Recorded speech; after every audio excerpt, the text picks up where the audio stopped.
All right. Wow. Good stuff there from Dave Abdallah, Lucy Ham. Dave is probably my favorite interview that we've ever done because I just love his energy and enthusiasm. And, Dave and Lucy, interesting enough, work in the same area. And Dave, for those of you that were here, heard that his biggest struggle is past client centers of influence. He's a prospector. And Lucy Ham, who Neil was just doing that interview with, is all database, like 6,000 or database, and doesn't do any other prospecting. So Mike Ferry had always said that if Dave and Lucy ever had a baby, it would be the most amazing real estate agent in the history of the world. So, what are you going to do? Okay, so let's talk a little bit. It's 3:30 Thursday, 3:30 on Thursdays. We're always talking about just listings. So I wrote down a list of ideas here on how to strengthen your listing presentation. Okay, how to strengthen your listing presentation. Now, before I get started on that, remember that on the three, say, main key prospect or key items of generating business, which is prospecting, presenting, and closing, the most important one of those three is presenting. Now, some people will always typically say, well, it's prospecting, because if I can't prospect for business, I can't get a presentation. Or, well, I can go on a presentation, but if I can't close, right. I hear all that. The presentation is more important. Why? Well, if you know the presentation really well, you will have more confidence when prospecting. Okay, so that will then help you from a prospecting standpoint, because believe it or not, if you don't have confidence with your presentation, you do hesitate a little bit on prospecting, just the truth. And even if you do get an appointment prospecting and they said, hey, yeah, could you come over tonight at 6? If you're not any good at your presentation, then it was a useless time of prospecting, because you're going to go over there, fall on your face, and not get the deal anyways. Okay, so that's why the presentation is more important than prospecting. As far as closing is just the natural end to a great presentation. So typically you only have to close real hard when they didn't really buy your presentation. Okay, you could also write this down here. The number of objections you get is in direct correlation to the quality of your listing presentation.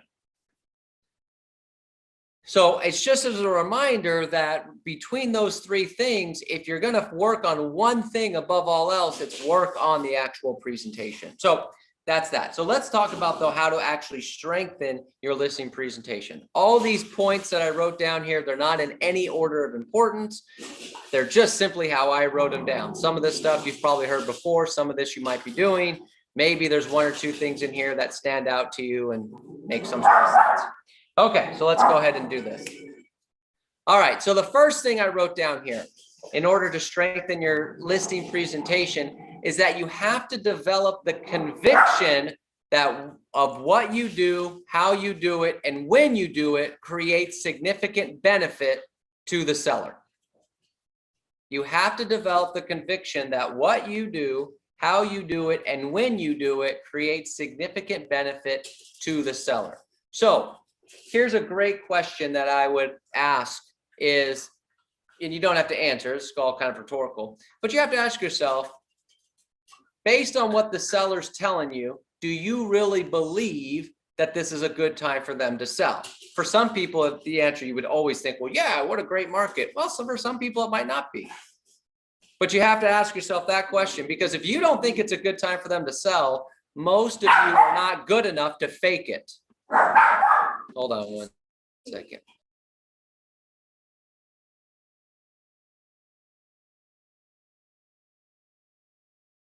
Most of you are not good enough to fake that you think it's not a great time for them to sell, and you're still going to pitch them on selling. Okay, so you need that. So that's always a great question to ask. But the other thing is, do you truly believe that what you do is a benefit to them to get it sold? So here's a great question to ask. What do you do other than put it on the MLS and wait? Do you actually do anything else, or do you just try to think that you do other stuff? If you're just someone that puts it on the MLS, waits for offers to come in, and then just shows the offers to the seller, that's not really that hard to do. Now, yeah, you'll get it sold, but that's not strengthening your listing presentation, because really you don't have a strong conviction that what you do is really beneficial to the seller, because you're not really doing anything. Okay. So you have to develop the conviction that what you do, how you do it, and when you do it actually creates a significant benefit. Okay, so that's the benefit. That's one of the key steps to strengthen your listing presentation. Now, here's the really neat thing. Here's the really neat thing about real estate. You're competing against a bunch of knuckleheads. Okay, that's just the truth of our business. Okay, we are a business that solicits incompetence.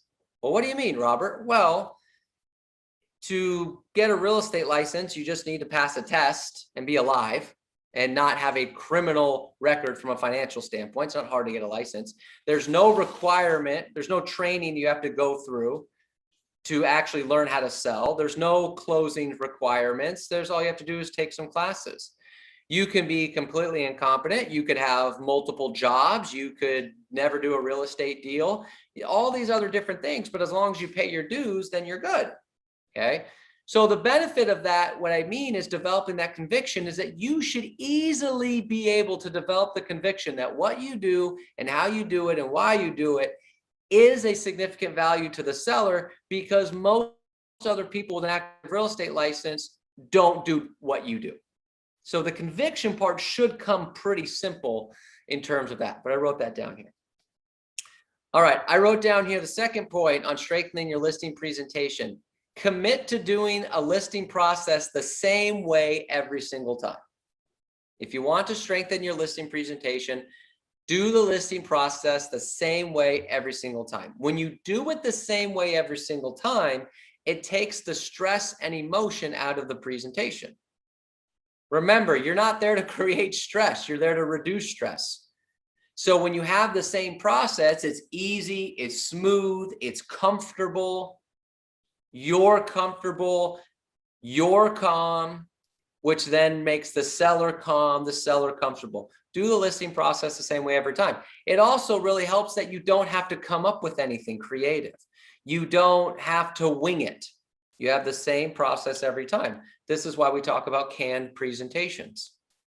Well, I don't want to follow a script. Well, what do? Well, I just, talk to the seller and we, figure it out. Okay, so I'll bet anyone that says that says 20 times in a 5-minute listing presentation. And if you say in a listing presentation, the seller automatically knows you don't know what you're talking about. And for those people that wing it, or, well, I'm just going to build a rapport and then, we'll figure it out from there, I'll bet you say a lot. You may not know it, but if you record it, I'll bet you do. Have a script, have a process. You don't have to follow any particular script. We follow Mike Ferry scripts. If you don't like Mike Ferry, follow Tom Ferry. If you don't like Tom Ferry, follow Brian Buffini. If you don't like Brian Buffini, I don't know, follow somebody. Okay? But have a script and follow it every single time. Have a process every single time. Do you have a listing process? Meaning that, do you send out a pre-listing package? Do you have the same structured pre-listing package? Do you call back and confirm? Do you pre-qualify? Do you show up roughly the same amount? Do you have the same pre-listing routine? Follow the same process every single time will strengthen your listing presentation. I wrote down here, if you want to strengthen your listing presentation, this kind of goes with point B, is strengthen your knowledge of the script. Strengthen your knowledge of the script. Again, whatever script it may be. So one of the ways you can do that is commit to writing out the listing presentation script once a day for the next 30 days. That could be a way of strengthening your listing presentation. I would also, if you don't like writing or the writing thing doesn't appeal to you, I would role play a listing presentation every day. I would actually, here's what you should be doing.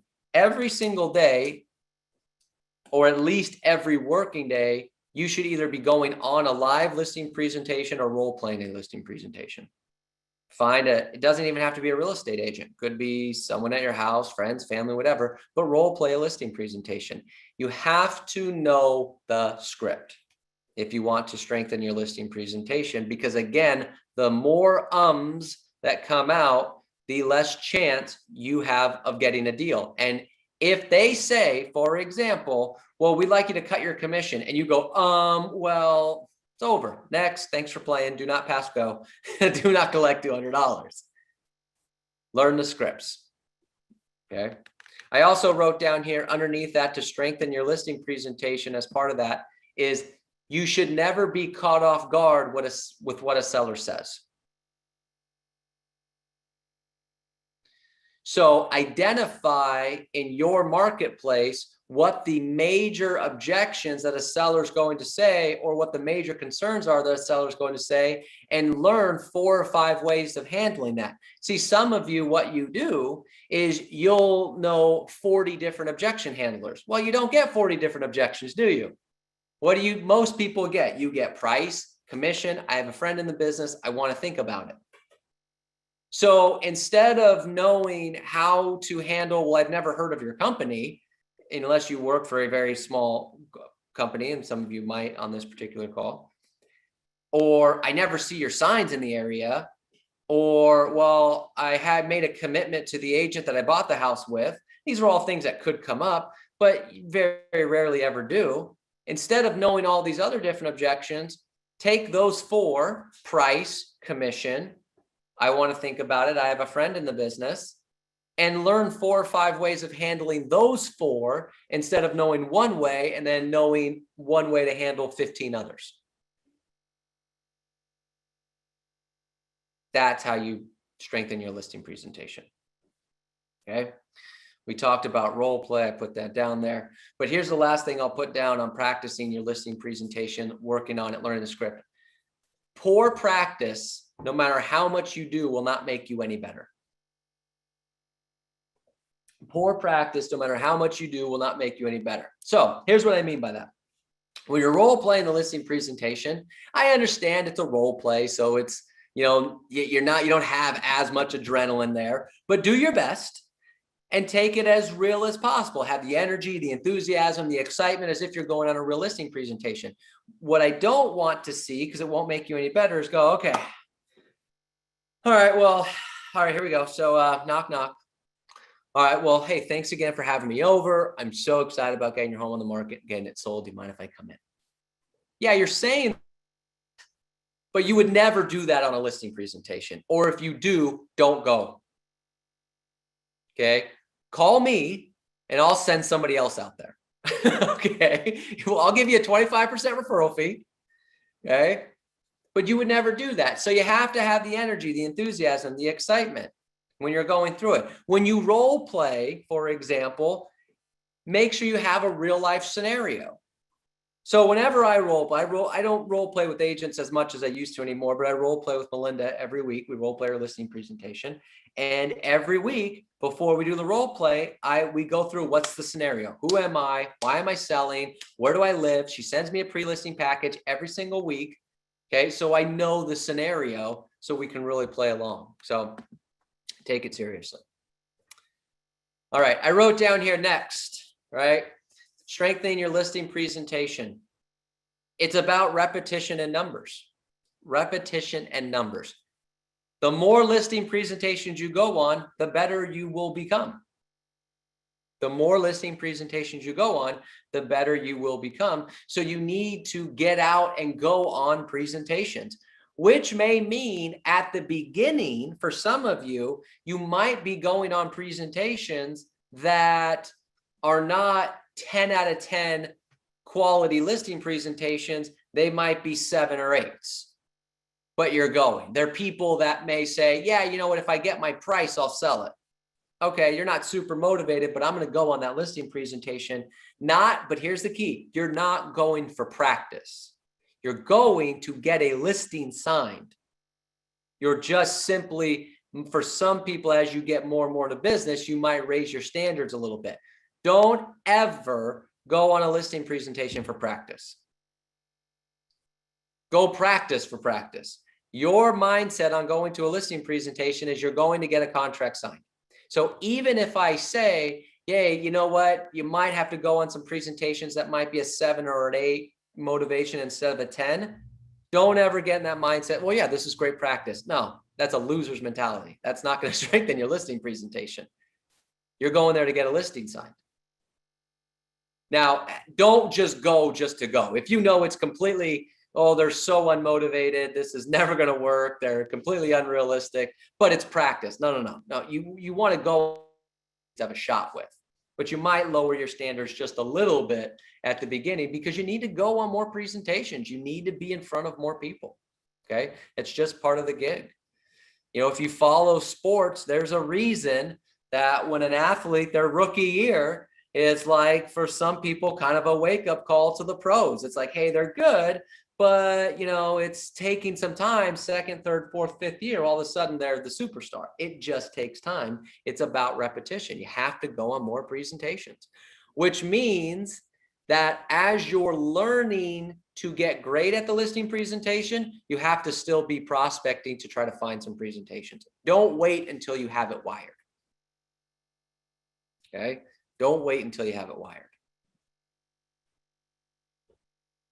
Get out there and go do that. Barbara Corcoran is who's on Shark Tank and used to own the, I don't think she owns it anymore. I think she sold it, but there's a Corcoran Real Estate Group in New York. Maybe she's still an owner, I'm not sure. She was asked a question on an interview of what would you tell young real estate agents? Because again, she's real estate background. And she said, go out there and fail as many times as you can, but as fast as you can. So don't wait until you have it wired and then like, okay, now I'll prospect, try to go. No, go during the process. Go during the process. But I wrote down here on strengthening your listing presentation in terms of repetition, when you sign a listing or go on a really great listing appointment, do everything you can to set another one as fast as you can. The day after, or if you go on the morning, the afternoon after you go on a great listing presentation should be an ultimate prospecting day. Because part of strengthening your listing presentation is to keep momentum going in your favor. So if you go on a listing presentation at 9 a.m. and you get it signed, or maybe you don't get it signed, but you really knocked it out of the park. It just, God, you know, it just the numbers didn't make sense for them, whatever the case may be, but you know you did a good job. That afternoon, you should be making 30, 40, 50 contacts. If you go tonight at 4, 5 o'clock and you go get a listing presentation signed, tomorrow should be an ultimate prospecting day where you make 50 contacts to try to find another one. That should be the way it goes. Okay. I wrote down here next on strengthening your listing presentation, you have to work daily on developing your belief in yourself and your ability to get the job done.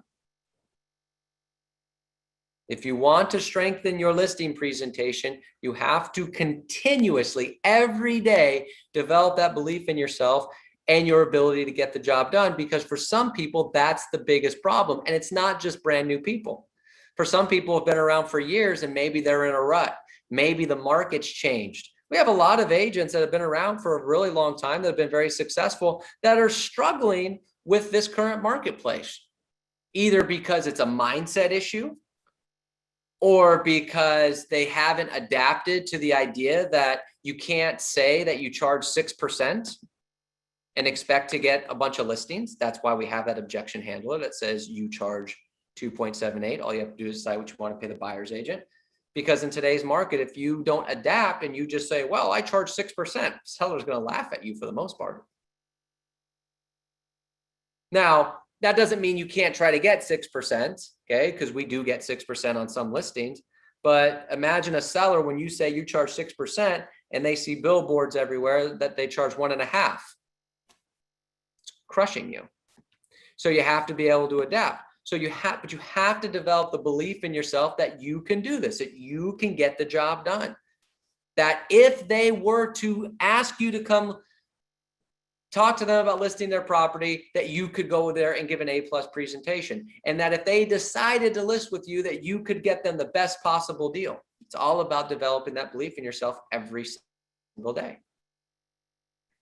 To strengthen your listing presentation, you don't have to be a seasoned veteran listing agent to develop that belief, by the way. Just not the way it has to be. All right. I wrote down here in strengthening your listing presentation, can you make a list that is seller oriented of the services you're going to provide once they sign a contract? Can you make a list that is seller oriented of the services you're going to provide once they sign a contract? Another way of saying this is, do you have a specific plan of action, step by step, of what you're going to do to help them get their home sold? If you don't have one, Mike Ferry's got the classic 18-point plan of action. Just make sure you update it though, because I think if you download it from the website, it still says you're going to fax the listing to the top agents in town. I don't think any of you are going to do any faxes. I'll be honest. I'm not sure if the fax machine even works in our office. Okay. I know the machine that we have has a fax. I don't know what the phone number is that's connected to it, nor do I know if it works. Okay. So you might update it if you do download the one from the Mike Ferry website, because I think it still says you're going to fax some things in there. Okay. If you don't want to use the Mike Ferry one, we've obviously come up with ones here at our office. If you're with Century 21, you go to 21 Online, Toolkit CMA, they have the 21-point plan of action, or whatever your company, some of you are with, I'm sure they might have something as well, but you need a specific plan of action. In order to strengthen your listing presentation, be specific. Vague terms weaken your presentation. I'll give you an example. Well, what are we going to do to get my home sold? Well, we're going to do a bunch of marketing. That's lame. You know, we're going to put it on 500 different websites. You are not going to put it on 500 different websites. You're going to put it on the MLS, and the MLS is going to put it on 500 different websites. You're using some lame thing that you don't even do, and that's your big marketing. Well, we're going to talk to a bunch of people. You can't do that. Be specific. Anyone can be vague. To strengthen, be specific. So what do I mean?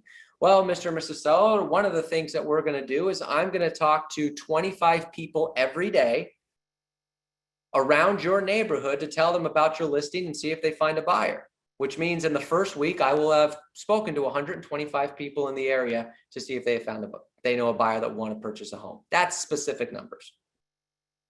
One of the things I'm going to do is I'm going to send this out to all the agents in our office as part of our hot list. That's 200 agents that are possibly have some buyer leads that are going to get access to your listing. That's specific. Oh, I'm going to post it on social media. Well, what does that mean? Well, Mr. and Ms. Seller, I'm going to put it, I have a Facebook account, I have an Instagram account, I have a LinkedIn, I have a Twitter, I have a WeChat and a SheChat and a HeChat, and everybody chats, and I got all these other different things that I'm a part of, and it's all going to go on there as well. Okay. You know, so they're all going to have access to it. You know, if you pay for anything, if you pay for ads, online ads, if you send out postcards, you know, be specific. Don't just say you're going to send out postcards. Well, how many are you going to send out? What are you going to say? You know, Mr. Marcel, this is actually all going to go out to my database. I have a database of 100 people, my friends, family, past clients. They're the biggest source of my business. They're all going to get access to this listing as soon as it hits the market. So you're giving them specific things that you're going to do, okay? But also don't put anything on the plan of action that you're not going to do. Because if the seller ever decides to call you out on it and you didn't do it, that don't look good, okay? But you need to have a specific plan of action, because vague terms just don't do those kind of things. So having something along those lines. Even getting into the escrow process. Also, what I'm going to do, Mr. and Mrs. Sellers, every time an offer comes in, I do have, if you only do this if you actually, but again, this is one of those, I'm going to have my lender who's, you know, ABC at ABC. He's going to look at all the pre-approval letters, and I'm going to request that the clients get at least some sort of cross qualifying from them. So we know that they're qualified with 2 different lenders in case something goes wrong. You know, all these other different things that you're going to do. So have some sort of plan of action of what you're going to do specifically to help them get their home sold. I'll tell you what, if you don't do anything else of what we talked about today and you just did that, you would be more productive. That's just part of the gig. And if you really want some extra credit to a seller and you really want to strengthen your listing presentation, let them hold you accountable to that. So Mr. and Mrs. Seller, all right, so there's 18 points on here or whatever yours is, 33, 25, 27, okay? All these points on here. What we're gonna do is every Friday, we're gonna get on a call, okay? Between 1 and 3, pick a time, okay? Doesn't matter. Between 1 and 3, we're gonna get on a call. And what I would like you to do is I'd like you to go down this list and ask me if I did these items and what the results were. Does that sound fair? Yeah. So now you get to hold me accountable. I'll bet that's something you really want since you're paying me, right? Absolutely. Great. We're going to do that every Friday between 1 and 3. Seller loves that. They love that because no other agent's going to do that. Why? Because they're not going to do any of the things on that list. So if an agent told a seller, hey, on Friday, you get to hold me accountable and ask me if I made 25 calls around your area. No agent's going to do that because they're going to be like, I didn't do it. So be the one who does it. Let them hold you accountable. Boy, I tell you, that's how you win things right there. That's how you win things. All right. I wrote down here on strengthening your listing presentation, on top of a plan of action, provide a copy of your schedule to the seller. If you don't have one, I recommend you make one. If you don't know how to make one, I recommend you talk to me or your coach or somebody about how to make one. Why? Because again, other agents aren't going to do it. And here's the biggest problem we run into as listing agents. The seller knows someone who owns a mechanic shop that's also a real estate agent. They know someone that works at a pizza place and is also a real estate agent. They know that. You know that. Some of you might be that, okay? No judgment. But because of that, the thought of the industry is that real estate agents, they're just loosey-goosey. They're independent contractors. They don't have schedules. It's not that hard. I mean, for God's sakes, my buddy John's a real estate. This is the mind of a seller. My buddy John's a real estate agent. John changes my oil. He's got a mechanic shop that's open 7 days a week, and yet he's a real estate agent. This isn't that hard. Okay. They don't think real estate agents take this seriously. You show up, hey, Mr. Maseller, by the way, here's a copy of my schedule to show you what I'm doing on a daily basis. As you can see, from 8 to 9, I'm working on my craft. From 9 to 12, that's when I'm doing some prospecting, looking for buyers for your property. And to be honest, I'm also looking for sellers for new listings. Okay. 12 to 1, I'm having lunch. And you go through the schedule. They will be so impressed by you having that because no one else is doing that. Crazy. Okay. So provide a copy of your schedule. What I would also do is provide a copy of all the affiliates that are going to be involved in the transaction. So what do I mean? Well, you already know who the escrow company is going to be as the listing agent. So give them a list of, hey, here's, just so you know, when we sign the contract, this is the people that are going to be helping you throughout this process. The escrow officer is Veri. Here's Veri's phone number, email. This is what she's going to do. Our title rep is this person. This is what they're going to do. Here's the transaction coordinator's name, address. Okay. The lender that's going to cross qualify. If you need help with any insurance things, here's my preferred insurance agent. Blah, blah, blah, boom, boom, boom, boom, boom, all down the list. Now they feel like they're a part of something. I'm a seller. I'm sitting here. You've given me this wonderful step-by-step plan of action of specifically what you're going to do to get my home sold. I got a copy of my schedule. I know that you're on it. You're a superstar. You're a great agent. I got a list of all the people that are going to be helping me through this transaction. I'm feeling pretty good. It's hard for a seller to say no if you provide all of that. It's really hard. You have to be really off on price. And if you then know the script on top of it, that's a wrap, folks. Now, here's why this is, and we'll get to the next point, but here's why this is even more beneficial, is in case they're interviewing another agent. In case they're interviewing another agent. Now, I wrote down here, first of all, to strengthen your presentation and give you the best shot at getting the listing, ask them, which is number 2 pre-qualifying question on the script, are you planning to interview another agent for the job of selling your home? So first, ask that question. The second thing under that I wrote down is, if they are interviewing another agent, find out when they're interviewing them. And the third thing I put down is make sure you're going first. Why? Because according to NAR surveys, 70% of sellers only interview one agent. Now, granted, some of that's a lot of past clients, centers of influence, so on and so forth. So it's, they might only be interviewing one person, but 70% only interview one. So if I don't go first, I only have a 30% chance of even having a shot at it. I don't like that.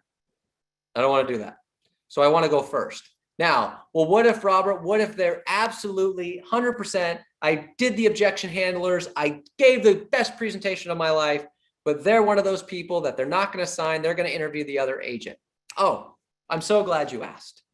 Because what you're going to do is you're going to set booby traps for the agent that goes second. So here's what I mean. Okay, Mr. and Mrs. Seller, I totally get it. Okay, you want to interview the other agent, that's fine. Can I give you a little bit of advice when the other agent gets here, though? Sure, lay it on me. Okay. So what I want you to do is I want you to ask them for a specific plan of action like I gave you. Okay, make sure they have something like that. Okay, I will definitely do that because you think that's a pretty good thing, right? Oh yeah, need that. Great. And then I want you to ask them for a copy of their schedule. Okay, because this definitely shows that I'm pretty committed to my craft, right? And that's, you want someone who's full-time, scheduled, treats their job like a real job, right? Yep. Okay, great. So ask them for a copy of their schedule. And then 3, you like this list of all the affiliates, shows that I'm pretty organized. You know who you're going to be dealing with. Yeah. Okay. Make sure they get you that list. Okay. Sounds good. So agent B walks in for their presentation and they're so confident and they're ready to go and they're going to get this listing, and they walk in and the seller says, okay, great. Can I see your plan of action? Well, yeah, we're going to get, as you could see here, we're going to do a lot of marketing, and the seller's going to go, oh, okay. What about a copy of your schedule? Oh, well, I don't have that with me. Oh, okay. Got it. Do you have a list of all the affiliates that are going to be involved in the transaction? Well, no, but I can tell you who it's going to be.